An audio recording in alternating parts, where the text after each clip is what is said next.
Swami ji, overall दिल का ख्याल कैसे रखना है वो तो आप बता ही रहे हैं, लेकिन थोड़ा सा और इसमें बारीकी से और इसको ज़रा आपसे समझते हैं। स्वामी जी, हेल्थ एक्सपर्ट्स ये कहते हैं कि हार्ट रेट अचानक बहुत ज़्यादा बढ़ने के बाद धड़कन रुक सकती है, रुक जाती है। तो हार्ट की कैपेसिटी अगर ऐसे में बढ़ा ली जाए तो वो नौबत नहीं आएगी, और साथ साथ अगर आर्टरीज जो है वो हेल्दी रहें तो भी ये नौबत नहीं आएगी। तो कैपेसिटी हार्ट की कैसे बढ़ाई जाए और आर्टरीज को कैसे हेल्दी रखा जाए? तो एक तो आसनों में तो बिल्कुल सरल आसन, जैसे मैंने पहले पवनमुक्त आसन किया, ऐसे ये मरकट आसन के 3 अभ्यास हैं। एक में पैर ऐसे मोड़े पंजे पास में, एक तरफ पैर दूसरी तरफ गर्दन, एक तो ये अभ्यास है। दूसरा अभ्यास, इसमें घुटने में पंजे में करीब 1-1.25 फीट का फासला, एक घुटना जमीन पर, दूसरा घुटना पंजे के ऊपर, ऐसे। इस तरह से जब पैर आते हैं तो हम एकदम रिलैक्स हो जाते हैं, और यह हार्ट के लिए भी बहुत अच्छा है, स्पाइन के लिए भी बहुत अच्छा है। और तीसरा, इसमें एक पैर को उठाया, अपोजिट साइड के हाथ के पास लेके गए, हथेलियां दोनों हाथों के ऐसे ऊपर की ओर, और अपोजिट साइड के हाथ के पास ऐसे पैर को लेकर के चले गए और थोड़ी देर इसी स्थिति में रुक गए, ऐसे। और इसमें नॉर्मल ब्रीदिंग चलती रहे, ऐसे सेम दूसरी तरफ से ऐसे, ये। और ये तो हार्ट के लिए टोटलिटी में अभ्यास बता दिए। थोड़ा ऐसे रिलैक्स हो जाते हैं, साक्षी भाव से, दृष्टा भाव से देह को देखते हैं। जो 1-2 मिनट भी सांसों पर ध्यान करते हैं उनका हार्ट बड़ा स्ट्रॉन्ग होता है। फिर लास्ट लेट करके एक ये अभ्यास है सेतुबंध, सर्वांगासन सब नहीं कर पाते जो हमने थोड़ी देर पहले किया, तो सर्वांगासन जो पूरा ना कर सके वो आधा कर सकते, और ये सेतुबंध तो सभी कर सकते हैं। जो पूरा करेंगे उनको कभी हार्ट की प्रॉब्लम होगी ही नहीं, ये मैं पहले बता चुका हूं। ऐसे और ऐसे। खैर, तो ये पूरा कोर्स हमने कहा, ये हमारी बच्चा पार्टी भी आ गई है। बच्चों चलो तुम भी ब्रीदिंग एक्सरसाइज करो, बैठ जाओ सब, डू द ब्रीदिंग एक्सरसाइज। अच्छा Swami ji, you are from where? From India, UK. हाँ, ये बच्चे यहाँ घूमने के लिए आए हुए। कुछ तुम भी यहीं पर हो, रहते हो, इंडिया से आए हुए हो? अच्छा अच्छा, तो काफी लोग यहाँ पर घूमने के लिए आए हुए हैं, अच्छी बात है। छोटे बच्चे भी हैं, बड़े बच्चे भी हैं। चलो बच्चों ये करो, बैठे बैठे। स्वामी जी, टीवी इंडिया पे में सीखा तो शिकागो में सीख लो।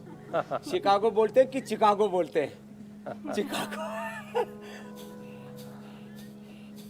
स्वामी तो जी, हार्ट को स्ट्रेंथन करने के लिए कपालभाति के साथ ये पॉइंट और दबा लेंगे। जी मेरे भाई।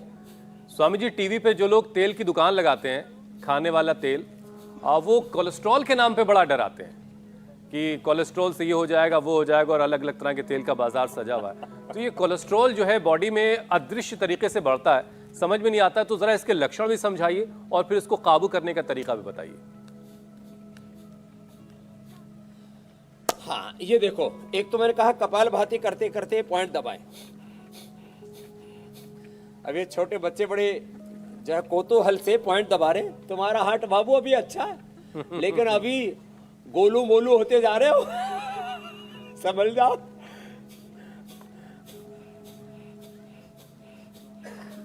दौड़ लगाया करो रोज, है ठीक है बाबू?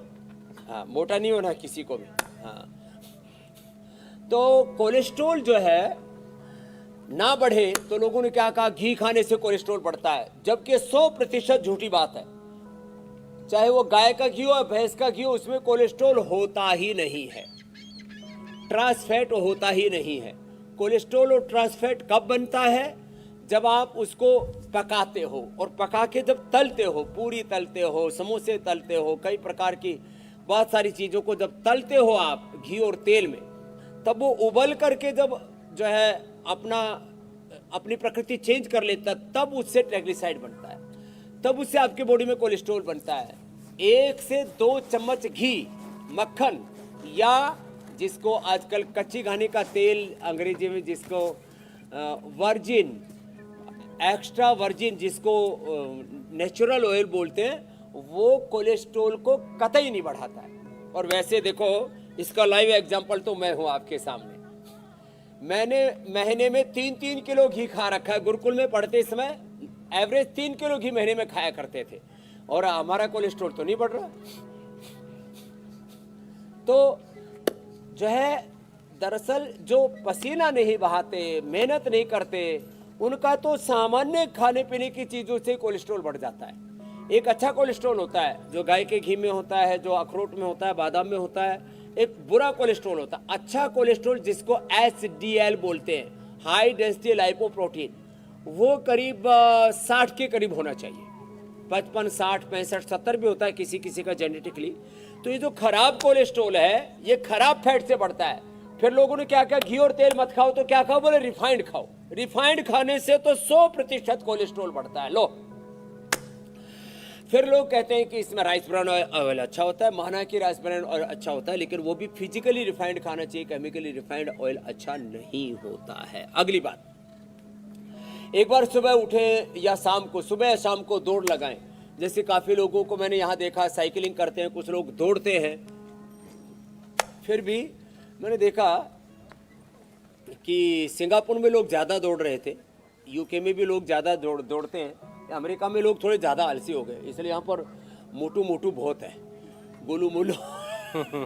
आज तो एक आदमी इतना मोटा था, उसका वजन करीब होगा 2 क्विंटल, और वो ऐसे फुदक फुदक के चल रहा है। उसकी उम्र होगी मुश्किल से 30 ईयर्स, और ऐसे ऐसे, अरे उसको देख करके मुझे ही डर लग रहा था।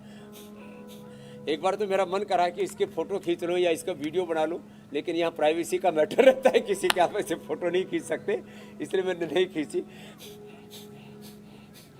स्वामी जी, तो एक और विषय, कोलेस्ट्रॉल किसी का बढ़ जाए तो क्या करें? कोलेस्ट्रॉल और ब्लड थिनर जो खाते हैं, ये और बड़ा अपराध करते हैं। इससे पूरी बॉडी की बायोकेमिस्ट्री, बायोलॉजी, पूरा लिवर किडनी प्रोफाइल, सब बॉडी प्रोफाइल चेंज हो जाता है। तो उनको जैसे लहसुन बताया, प्याज भी कूट करके उसमें शहद मिला करके ले सकते हैं, सुबह लौकी का जूस पी सकते हैं, और रेडीमेड में लिपिडोम या लौकी घनवटी आदि ले सकते हैं, अर्जुन की छाल, दालचीनी पी सकते हैं, अर्जुनारिष्ट या हृदयामृत ले सकते हैं। ये नेचुरल उपाय, और प्राणायाम रोज करते रहेंगे, और सुबह एक बार दौड़ लगा ली या साइकिलिंग आदि कर ली, तो फिर जिंदगी में कभी भी कोलेस्ट्रॉल बढ़ने की तो। स्वामी जी, ये तो कोलेस्ट्रॉल की बात हुई, लेकिन कई बार हाई यूरिक एसिड भी हार्ट अटैक की वजह बन सकता है। तो क्या ये बात सही है, ये जो यूरिक एसिड के लिए कही जाती है, और अगर है तो समझाइए कि ऐसा कैसे होता है, इनका कनेक्शन क्या है, और यूरिक एसिड को कंट्रोल किन किन उपायों के जरिए किया जा सकता है?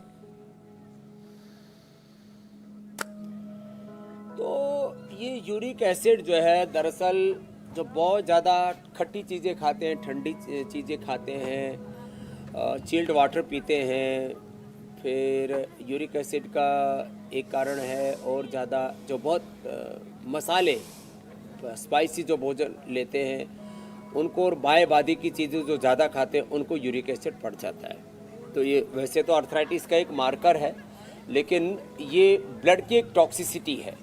तो वापस वही बात है, जो पसीना नहीं बहाते हैं और ज़्यादा खट्टी और तीखी चीज़ें खाते हैं, उनका ये यूरिक एसिड बढ़ जाता है, और ये एक तरह के क्रिस्टल्स जमा कर देता है आपके खून के, और वो क्रिस्टल्स जब आपके हार्ट में फंस जाते हैं तो आपको हार्ट अटैक हो सकता है, आपको ब्रेन हेमरेज हो सकता है, आपको पैरालिसिस हो सकता है। तो उससे बचने का एक तो ये उपाय है कि गोखरू पिए, गोखरू का काढ़ा पिए, चंद्रप्रभा वटी ले या गोक्षरादि गुग्गुल ले। वैसे तो हमने देखा ट्राई घनवटी और कोरी घनवटी, ये ट्राई घनवटी गोखरू के एक्सट्रैक्ट से बनाई, कोरी घनवटी जो है ये धनिया के एक्सट्रैक्ट से बनाई। ऐसे धनिया गोखरू का पानी उबाल करके पहले, उससे भी यूरिक एसिड नॉर्मल आ जाता है। विद इन 1 और 2 वीक्स आप 100% अच्छे हो जाते हैं। नॉर्मली 5 से 6 होना चाहिए लोगों का, ये 9, 10, 11 तक पहुंच जाता है। तो एक कदम भी चलना दोबारा हो जाता है, और उसका हार्ट पर भी जो बुरा असर आता है। उससे बचने के उपाय बता दिए।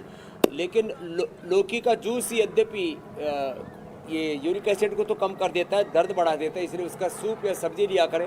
पेठा का जूस इसमें ज़्यादा अच्छा है, जो आगरे का पेठा बोलते हैं ना, जिसमें फिर चाशनी में डाल के लोग उसकी मिठाई बनाते हैं। मिठाई नहीं बनाना, ऐसे ही उसका जूस पी लेना। इंडिया टीवी हर वक्त हर जगह डाउनलोड करने के लिए सर्च करें India TV news Google play store या ऐप स्टोर पर।